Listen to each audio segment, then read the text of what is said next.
So, with the holiday season in full swing and the new year right around the corner, I thought I'd come back, do another little catch up, and talk about the art that got me through 2022. And first up is a film that I saw right near the beginning of the year, and that is The Worst Person in the World. I'm kind of surprised that this film already has a Criterion edition because I did see it this year. But it did technically come out in 2021, but I also saw it in theaters this year in 2022, which is a little odd. But this is just a really, really beautiful film. It's all about just this woman who's trying to make the right decisions with her life. She's fighting for control and agency and just trying to do the right thing, and nothing's really working out. And the decisions she thinks are right in the moment end up not being great decisions, and it's just very relatable, especially having gone through a lot of crazy stuff in these past few years, and it really got me through a pretty lonely start to the year. Then next up was Dawn FM by The Weeknd. Just a incredibly catchy, incredibly good album. You know, it has a lot of relevant themes.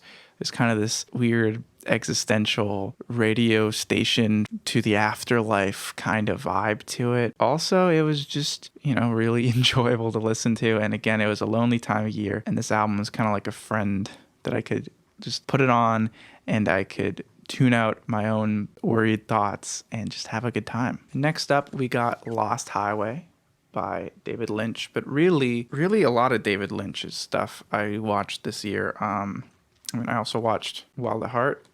Got that here. And he's just really becoming one of my favorite filmmakers. Obviously, Lost Highway and Inland Empire of his had 4K restorations this year that played in theaters, and I went and saw them.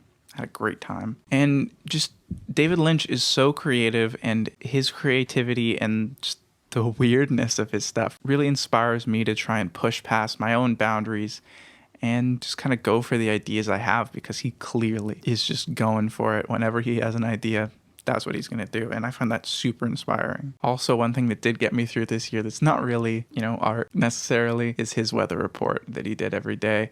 And he's on a bit of a break, but mostly has been doing every day. If you need a good start to your morning, go watch those. Next on the list was Bo Burnham's 8th Grade, which I don't even know when this came out, but I just put it on at one point. The main character of 8th Grade is this kid really struggling with anxiety, going through middle school, and it is like spookily similar to what I was like as a kid, even down to the kind of YouTube videos that she was making in that film. I made some YouTube videos like that. Don't think they can see the light of day anymore, but it was incredibly relatable. And the ending of this film literally inspired me to confront some people that had wronged me and had treated me poorly, who used to be my friends, and a lot of stuff like what happens in the film. And just the way that her character arc goes made me want to confront some people in real life and get some closure, which is a pretty big impact for a film to have. Next up, I did just want to quickly shout out Haim, just a band I've been obsessed with. Obviously, I found out about them mostly because of Alana and Licorice Pizza, which I guess I watched this year too, but their music's just so good. Woman in Music Part 3 and Something to Tell You, both of those albums I've had on repeat constantly lately, and it's just really, really good. I don't really have much else to say, but it's just really, really good. Go listen to those albums. Yeah. Next up is Goodbye Again by Johnny Sun. This is just a beautiful book. I'm not technically done reading it, but this is just a book of essays, and I will just kind of pick it up and flip to the next section I'm on pretty regularly. It's just these incredibly relatable meditations on him basically dealing with like anxiety and depression and how it relates to getting stuff done in your life and being creative. And there's just some really good stuff in this book. And next up is Catcher in the Rye, which is, it's a classic. Somehow I hadn't read it until now. And wow, if you had to read this in school and take notes on it, I could see finding it quite annoying and whatnot, but just getting to experience it and just Holden and his struggles as he's trying to find himself and clearly having some, depression and whatnot, and just kind of going through the world, not really understanding why he is the way he is and just trying to do his best, is incredibly relatable. And obviously there's a reason why this is a classic and one of the best coming of age stories. And if you haven't read it, somehow like me, definitely read it. It's a really good book, obviously, right? And even if you read it in school and maybe didn't get to appreciate it, give it another read. That it really had a really positive effect on me. And next up, we got Carrie. This is actually the new 4K restoration that just came out this month, but I watched it back in October. Which is, it's a great Halloween film, obviously, classic of horror. But I also just found it really relatable. Just this young girl, very, sheltered and with a lot of anxiety, and also her kind of struggle to trust anyone, and, having gone through a bunch of stuff and lost a bunch of friends after coming out and whatnot. That element of it was very relatable too. And obviously it doesn't end so well for her. And she deserved better. And it's a really good movie, and, surprisingly relatable. And yeah, it's simultaneously a fun horror film and a pretty relatable kind of almost coming of age film at times.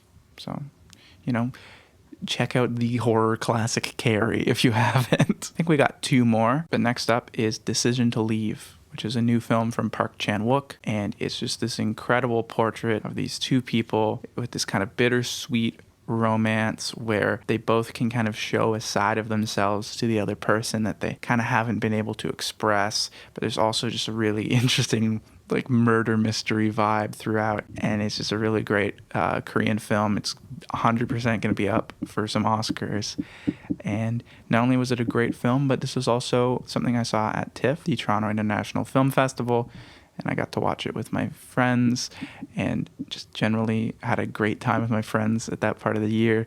So a lot of elements as to why this film was impactful to me, but I rewatched it again. It's still amazing. You definitely watch it. It might be one you haven't heard of. And last up is The Fablemans, which just recently came out. I think it's even kind of, you can rent it at home now. It's the new from Steven Spielberg. I also saw this at TIFF, and I really didn't think I was going to like it as much as I do, but it's really a story about him as a kid, partially about him anyway. It's partially fictional, but, kind of him exploring what drove him to be creative and make movies. And, as a creative person myself, I found it really resonated, and there's just the best movie about creativity that's come out all year. Probably also the best, movie about movies that I've seen in a while, and it was just super inspiring. And it has, there's a lot going on in it. You don't just have to be super into films or whatnot to appreciate it. I mean, obviously, Steven Spielberg, dude's made incredible films. And this was another favorite of mine from TIFF, and it really helped get me through. You should definitely check it out. All right, so that was my year. I hope your year was good. I'm going to maybe have some more videos coming maybe next week or beginning of next year, whenever I get the chance. You're hopefully going to see a little more of me on this channel. Yay. Or on Instagram, wherever you watch your videos. And yeah, thanks so much for watching. Check out some of this lovely, art, films, books, music, and enjoy. It's a lot of great stuff. Maybe some stuff you haven't heard of. Tell me what you loved this year, what got you through the year, and I'll see you next time. Have a good one.